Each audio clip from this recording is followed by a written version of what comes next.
gbé kíní wá, èmi ló kàn.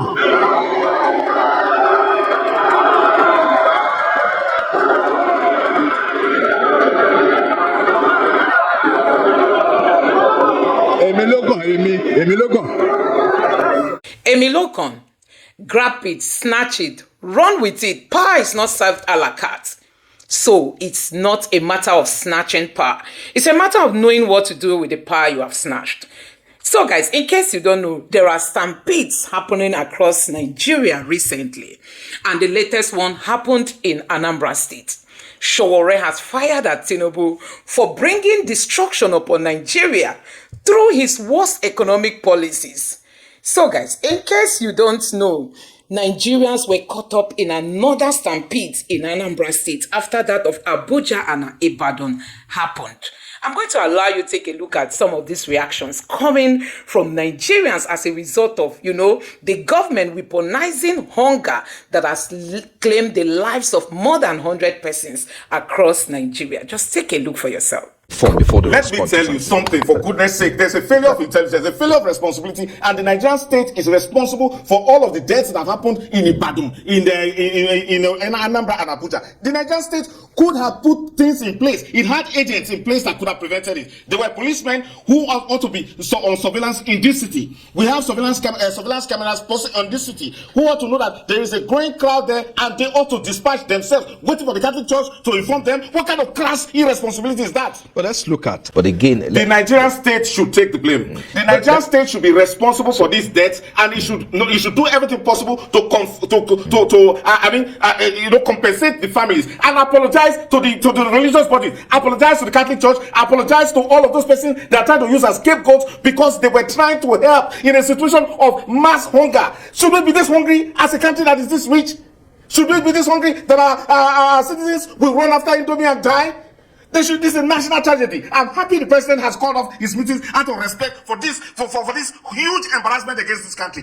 Look, stop this scapegoatism. Police failed. We failed. Our country has again failed these people. This is a tragedy. It's a reflection of how much our country has failed. Now, stop blaming anybody. Blame those irresponsible people who collect salaries, who don't know how to do their jobs, who don't know how to prevent a thing before it happens, and after it happens, we hold press conferences. For goodness sake, we owe these people not so more than compensation. We need to improve this country. This is an international embarrassment. Your people dying because they want to soup kitchen, and then they stampede, and then the police says they should have informed them.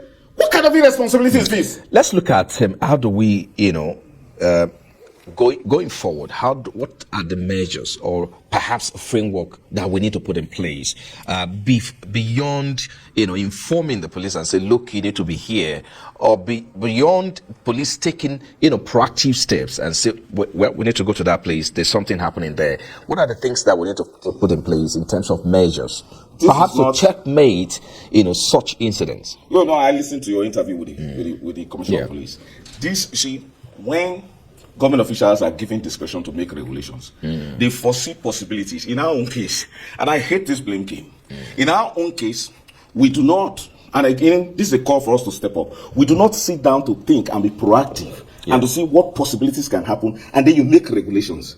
The National Civil Defense Corps, during the days of when terrorism was rife, was, tried as much as possible to give certain regulations, preventive regulations to markets, to malls, and all sort of places. Why is it that we don't have prescriptive measures on the part of the police to religious organizations, to charitable organizations, to persons? I even had the idea myself of distributing food in my own locality. So if people died, you were going to blame me? Because the idea is this, word of mouth. We are so hungry, and then there's food going out there, and so let's go there. And the way you see the crowd surging, so if they were Shiites, they were surging into FCT, you will get enough intelligence to stop them. But you didn't stop the hordes of hungry people because you don't really care about them. This government must care about them. And look, they must, and this is so utterly embarrassing. In a situation where we have a Minister of Humanitarian Affairs that has spent billions of naira over the previous years, saying that it is carrying out social interventionist schemes to to reduce poverty, and there's this poor state for ordinary noodles. People will die in the Federal Capital Territory because, look, the church may have just simply envisaged 1,000 persons will come, and they provided for 2,000. And I know what they do, and then they make calls for people to even bring food. But did you see the people that were going there? They didn't have to be members of the church. They didn't even have to be Christians, but they simply heard that something was going on there, and they went in large crowd. So the point is this: failure on the part of inability to reasonably foresee that this will happen. And the Commissioner of Police said so much about gathering data and then analyzing data. Those were things, they were self-indicting themselves. All right. Just before I let you go, Frank Tete, of course, we do know that the IG has expressed sadness, about it doesn't end there. But also, he also has warned about unorganized, unauthorized, gathering. So, how do we? Yes, just to land on the question. Yeah, just to land on that question. Guarantees the freedom to assemble. Are you getting me? Yes. You don't need to get permission to do good things. But what I'm saying is unorganized. Unorganized. How do you mean organized? Gathering and unauthorized. They were simply overwhelmed because of the state, the high state of hunger.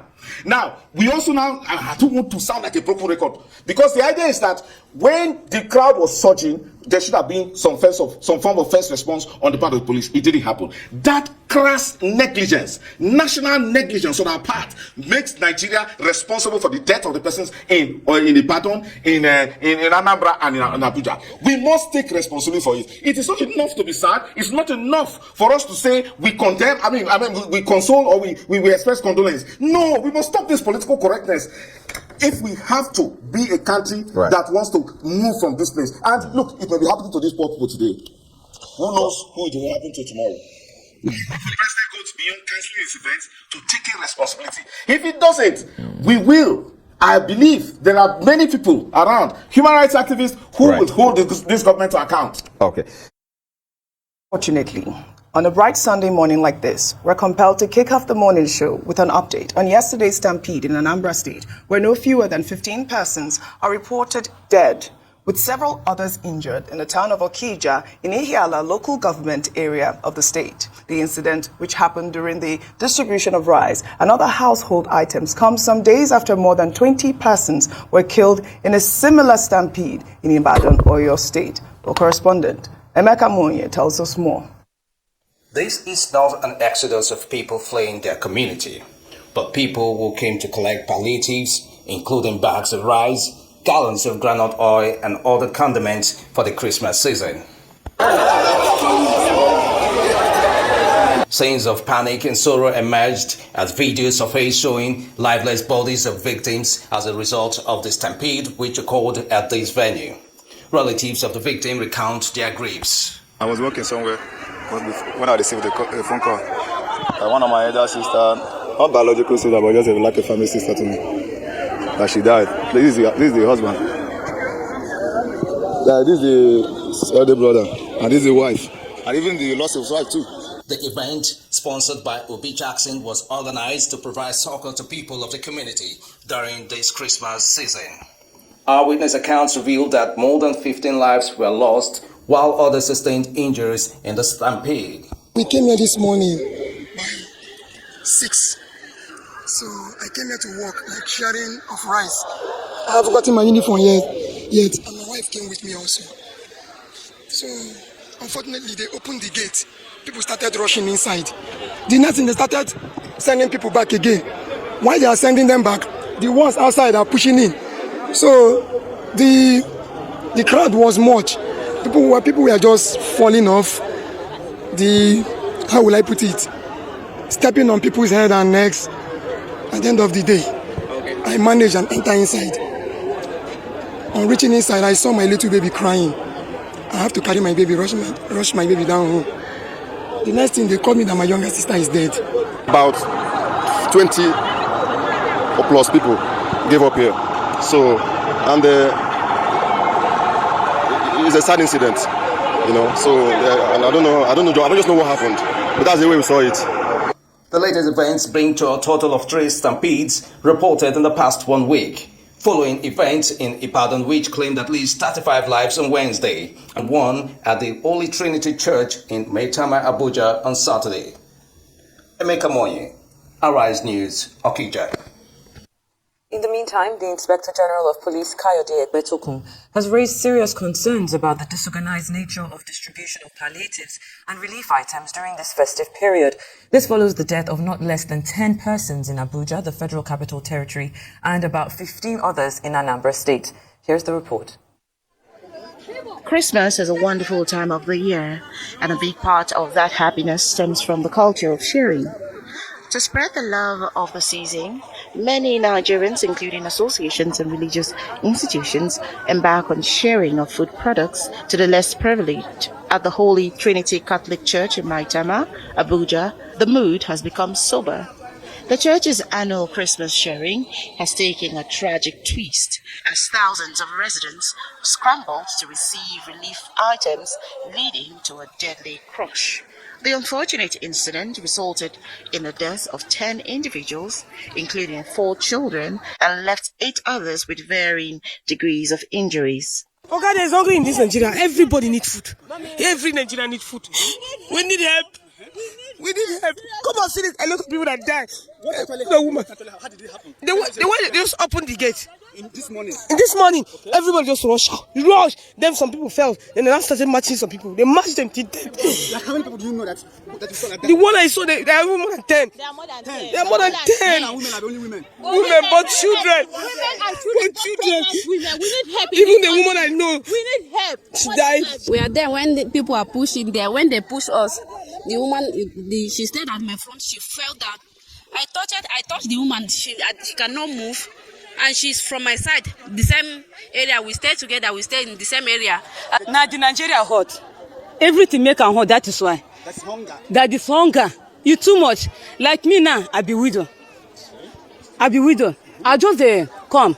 My husband died now almost how many years? When my daughter there, 2 years to 3 years. But now she be 13 years.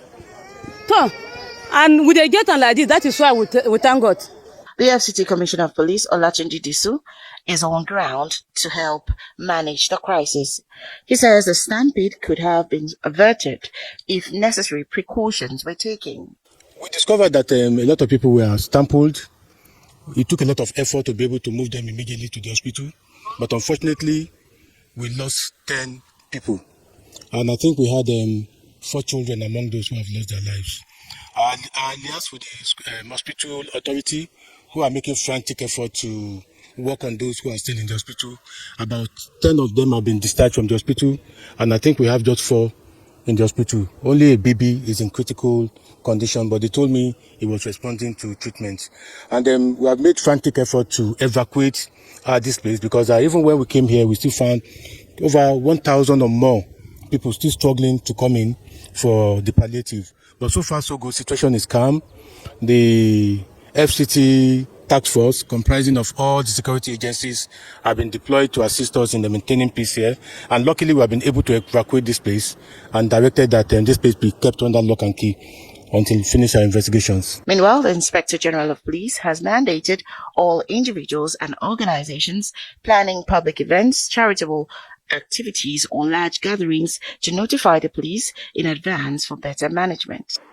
The IGP emphasized the dangers posed to public safety during these unorganized distributions and fund fairs set up by groups, individuals, and non-governmental organizations, including the potential for stampedes and other incidents that could endanger lives. The lack of a well-defined plan for distributing palliatives has resulted in chaos, leading to long lines and unnecessary confrontations among citizens seeking assistance. The police say failure to comply with the directive will result in their organizers being held liable for any incidents or loss of lives resulting from negligence. Really sad incident we're experiencing in Nigeria at this time. I mean, the Archbishop of Abuja, Kegama, has described this incident as a great tragedy. a devastating blow to the community. I mean, apparently the Holy Trinity Church is not the first time that this sort of rice distribution is taking place in that church particularly. I mean, but this speaks to the economic hardship that we're facing now. Apparently these people had, spent the night camping, waiting for rice to be distributed to them. I mean, this is a clarion call for well-organized distribution, like the IGP has said. This whole incident just comes barely 48 hours? How many hours? 2 days after that incident in Ibadan that has been 72 hours. 72 hours by now. 35 children died in that stampede. And we are seeing this happening over and over again. And I would reiterate, it speaks to the economic hardship that we are facing in the country. The government have to buckle up. I know that on the cover of this morning, Tinubu has ordered, some sort of enforcement on crowd control measures. But what are these people doing to even start with? What are those measures that are supposed to be put in place for these young people not to die, old people as well? I mean, I saw in Anambra State the videos that were circulating. I don't know if you guys saw that on social media. It was devastating. Yeah. The gentleman, they said Obi Jackson was the person who organized the event. What measures was put in place for that sort of event? Yeah. Steve? Well, thank you, OJ. This is very, very sad. It's a national tragedy. Sheita and I spent a good chunk of time yesterday discussing the incident in Ibadan.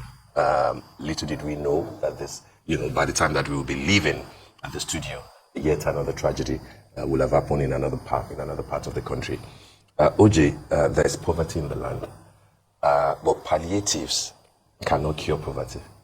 And this is the problem with a palliative economy. They won't solve anything. They will even, or let's say they may even add to the problems at hand. And this is why you are not just mentioning any particular geopolitical zone or any particular state, almost practically everywhere. And so it is, of course, our condolences to start with, yet again, to those who have lost their lives in Anambra, in Okija. It shouldn't have happened. Sadly, yet again, it has happened. But it's laughable when the gentleman police officer, says that they're reeling out orders, and how things should be done.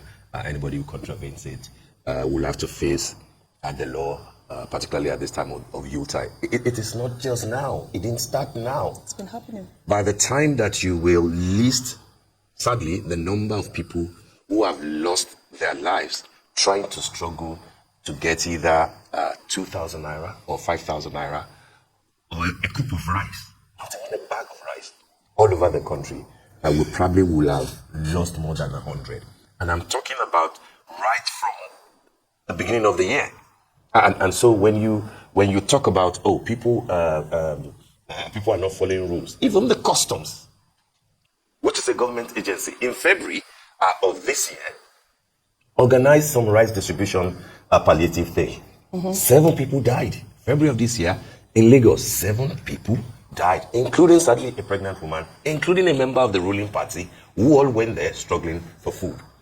Move up to Bauchi, in the north, 5,000 naira, the same type of 5,000 naira that were being distributed or that were promised people in Ibadan.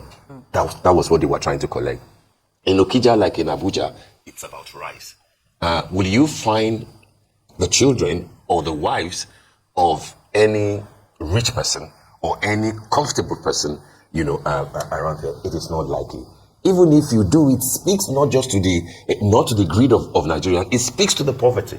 That's what because they desperately need, anything that can keep them till next year. And when people trivialize the idea that if the price of rice can jump from 8,000 to 10,000 naira that it used to be, barely 3 years ago, to more than 100,000 today, you will find things like this sadly. Yes. And so when people make this stupid argument about why do you need to go and buy a bag of rice, people have always bought a derica of rice or 2 Congos or 2 blah blah.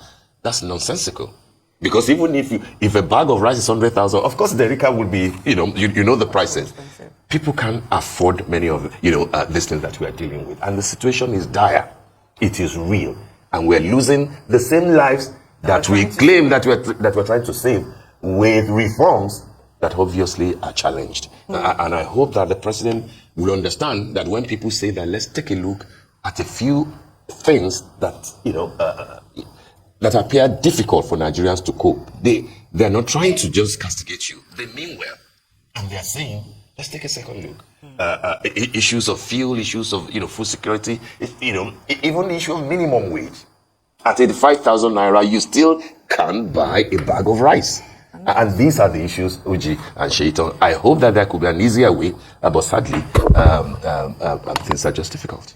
I mean, stampedes during food palliatives in Nigeria, especially during the Yuletide season, isn't something that isn't something that is new to us. It's something that when you look at it from the outside, it's like, okay, we're looking at those that have, trying to give those that don't have. But when we see high poverty levels like this, especially with the economic crunch, just like Oji has mentioned, we're seeing high poverty levels, poor planning, the inadequate infrastructure, and even the mistrust in the distribution process itself. You could hear that woman saying that I've not eaten, I'm hungry, I just wanted to go and get something to eat, and now I'm having to go back and tell the people in my area that they've lost one of their loved ones. We have to start to look at the sustainable solutions. We have to look at better planning, community-based distributions, enhanced security, and leveraging the tools that we currently have. We could hear the representative from the police. They're saying that they're going to have to probably tone down, or people that are trying to have these palliatives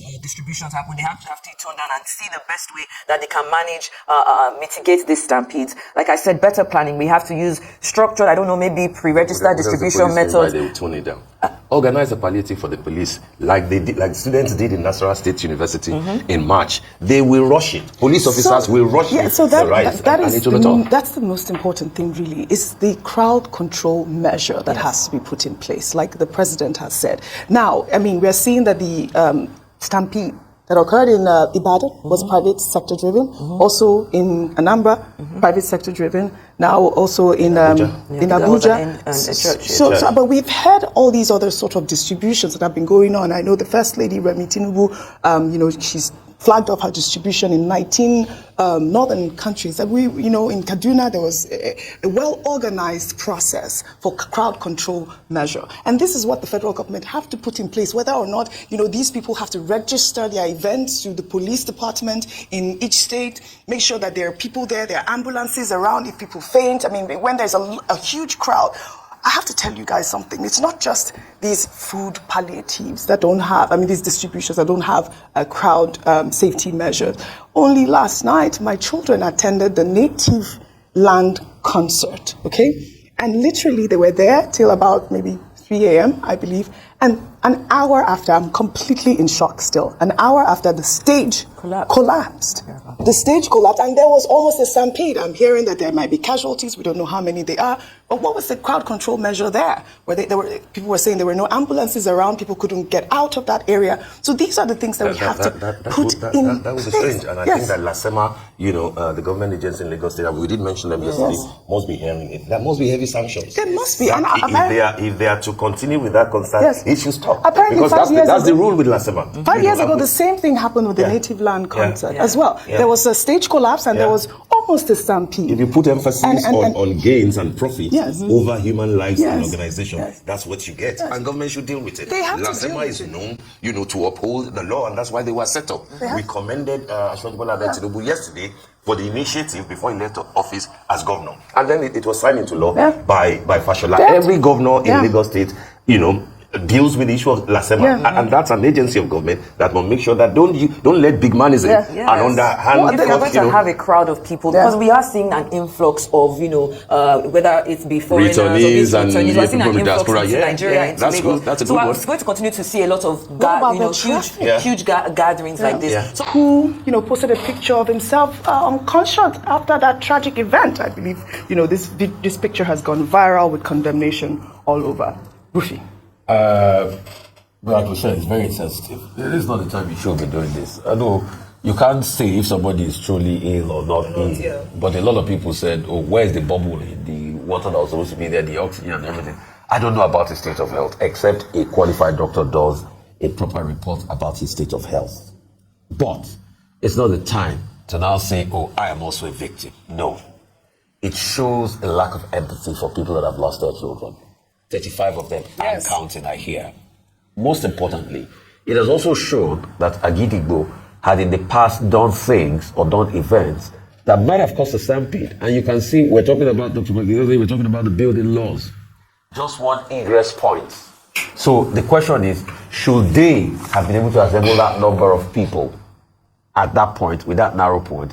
And also, when you even look at it, if there was a stampede in that scenario, it would have been the worst one. You know why? Because the other point that leads out totally is the expressway. So if people had a need to run, it would have been the expressway. So it's just like also the Basho Road scenario, that we have only seen one exit point at this point in time. So there must be a proper investigation. Secondly, for events of this magnitude, it was a good thing you talked about the permit. What permit did they get? It was just like the case of the River State. So, and also, and we are saying this because people will use big stadiums very soon to do crossover services. Because that's always the main thing. What kind of plans are made for things like that? What kind of egress points are made for things like that? The wife, the former wife of the Oni, that's Prophetess Naomi, has been put into custody. She must be interrogated on how the planning was done. Also, the principal that approved that use of venue, did he also go back to check with the state government and all of that? Because also, apart from the crowds there, Oji, I have not even seen people directing. Because if you have events of this magnitude, you will see last month some other people, you know, agents of state, paramedics and all of that. You can't see any of such inside. So what was the adequate preparation made for things like this? Most importantly, it's Christmas period. We'll all have events one way or the other. Even if it's in a small hall that you have about 200 people, do we do safety checks? Do people even know the egress points? Do people even know the multiple exit points? Most halls in Lagos also just have one egress point. Too many event centers, they don't build them with multiple egress points. So I think these are the things we should be able to look at strongly for safety and security in this period. But let's allow them investigate. We can't prejudge what will happen. At the end of the investigation, we'll see. But the sad part is the lives that have never been lost will not be brought back. And this might happen again. Because why? It's a cultural thing. All right. Aya, really quickly before we can pull up our next story.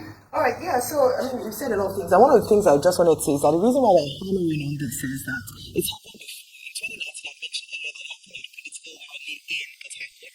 In 2022, at a church, it happened where a stampede happened, where a stampede occurred. So it's just this thing around how we plan for big events. And we have such a large population that it's almost inevitable for us not to have gatherings like this.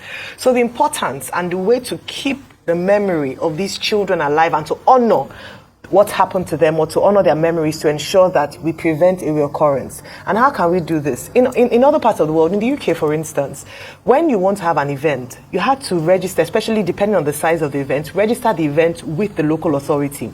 Then they will come and check that you've done there's a risk assessment register done, and you're able to mitigate, at least anticipate any potential risks and what measures you've put in place to mitigate those risks. I don't think we have risk assessment registers at all. So guys, you have seen it. This is what we keep saying, that it's not about you grabbing power, but whether you know what it takes leading a very complex country like Nigeria. As it stands now, the level of hunger in Nigeria is making people desperate to endanger their lives. I mean, people are ready to go to any extent, provided they get something for themselves and for their families, like what we've seen happened in Ibadan, where children's lives were cut off because they were being promised some gifts and scholarship. People came there, outnumbered the planned number of persons that were actually invited. The same thing happened in Abuja, where a Catholic church, in attempt to help people during this festive period, are now regretting their actions after stampede happened that claimed the lives of people. And now in Anambra State, many lives have been cut short because people were scrambling for food items that they were asked to come pick up. So guys, a whole lot has been happening in this country due to the poor economic situation Nigeria is currently into. You can see that this government has not really proven that they are here to serve the people. Since Tinubu came in, the economic situation in Nigeria keep getting worse, and as it stands now, it has got to its worst state as people are striving to survive for the next day. People are being invited to come collect Christmas food items, and at the end of the day, they've ended up losing their lives. That's to tell you how terrible things are in this country. So guys, we just hope that such stampede does not happen anymore. But does this government really have plans to alleviate the sufferings of Nigeria at the moment? That is what Nigerians are still asking. There are no plans as it stands now because the hunger is not ending anytime soon. Farmers can no longer go to farms to farm because of insecurity. Nigerians have been thrown into real poverty as some families are struggling to survive on a daily note. And that is why when they see opportunities like this, everybody wants to hop on it. And that is why people like Sowore are boldly calling out Tinubu that his economic policies are destroying Nigeria, and that Tinubu has no clue on how to provide solutions that will tackle the current challenges Nigerians are going through. So guys, a whole lot is happening in this country. Let me know what you think about this in the comment section below. Please don't forget to subscribe to the channel and turn on the notification bell. Thank you.